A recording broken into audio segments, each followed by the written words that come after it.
Bonsoir, donc toujours sur le Brexit, sur l'actualité.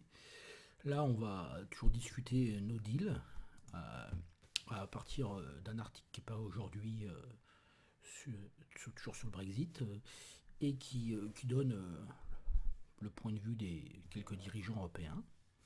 Donc c'est toujours un article Guardian.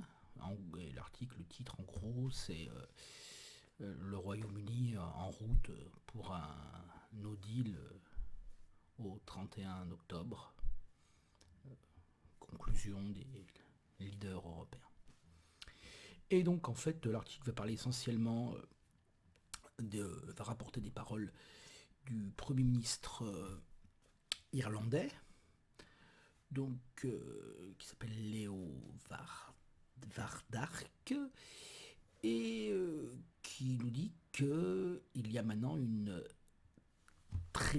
énorme hostilité, donc une très forte hostilité, une énorme hostilité parmi les 27 chefs d'État et de gouvernement pour donner encore un délai supplémentaire au Brexit. Alors, après, il nous dit en gros que l'Irlande est d'une patience sans fin, puis il vient répéter je suis d'une patience sans fin. Alors, il nous dit voilà, c'est une opposition. L'Irlande est d'une patience sans fin, je suis d'une patience sans fin. Et les gouvernements des, des 27 moins nous, donc des 26 autres, commencent à perdre patience et ils veulent que ça se finisse.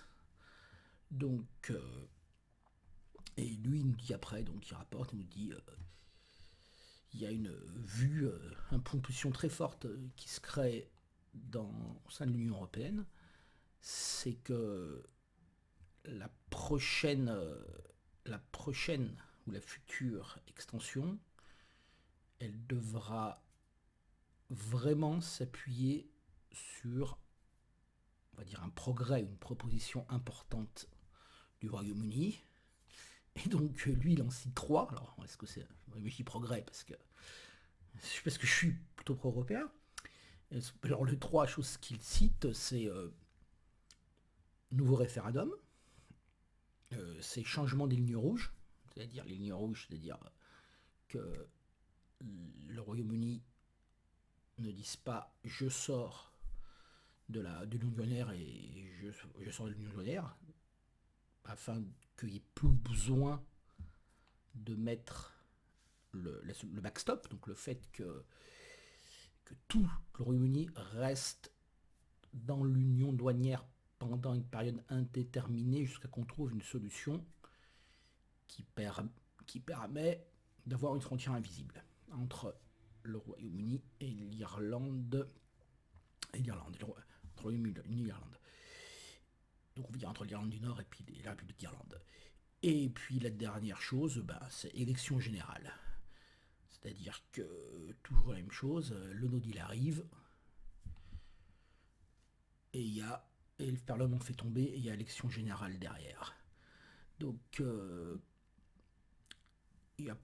et puis donc il va dire qu'une fois de plus, il n'y aura pas de nouvelles négociations. De toute façon, le gouvernement anglais va se mettre en place et le Parlement va se mettre en place début septembre.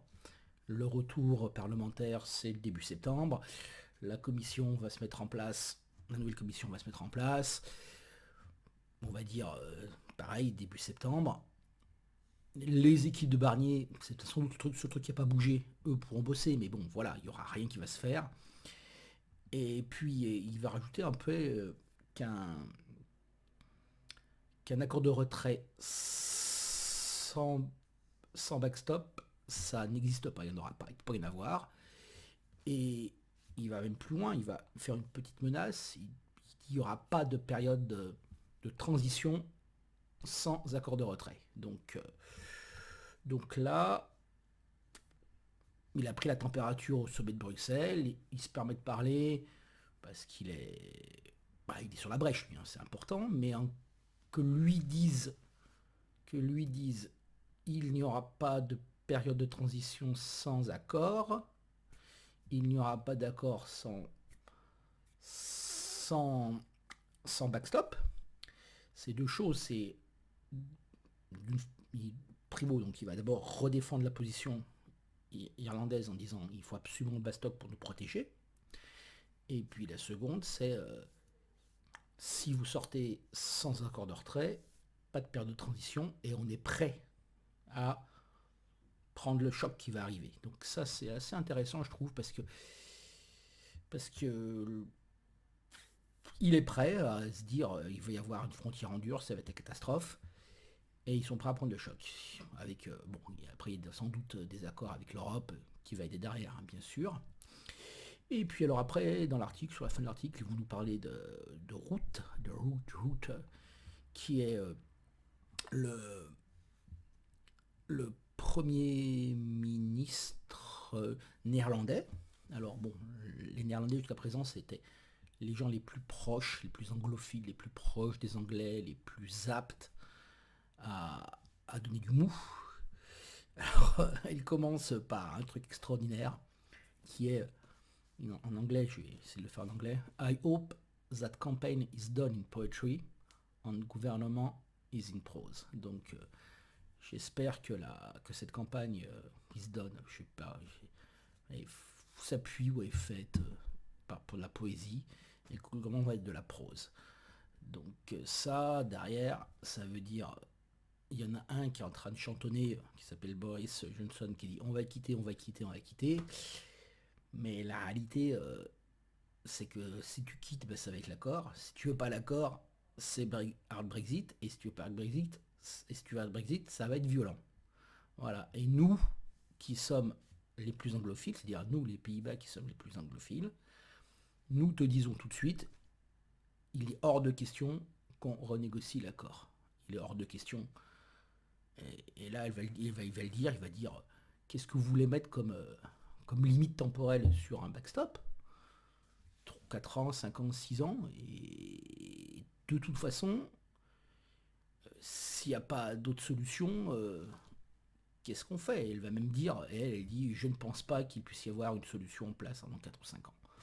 Il va dire ça, donc ça veut dire que c'est la réalité, ça veut dire que les Pays-Bas qui sont quand même pas les derniers du point de vue technologique, qui sont pas les derniers du point de vue informatique, qui sont pas les derniers là-dedans, disent il n'y aura pas de barrière de frontière magique d'ici 5 ans, ce qui est très juste.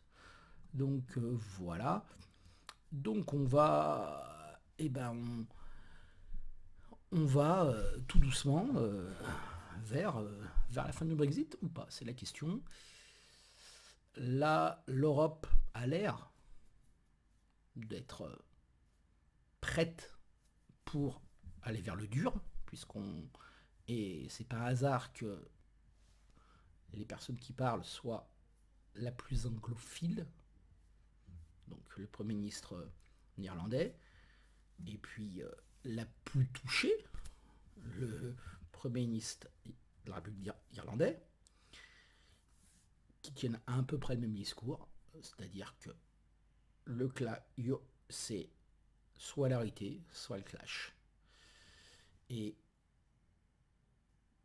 enfin, quand je dis soit l'arrêté, soit le clash, c'est-à-dire que le Brexit, chez les Tories, l'idée que se font le Brexit actuellement, que se font les Tories du Brexit, va devoir un jour se confronter à la réalité.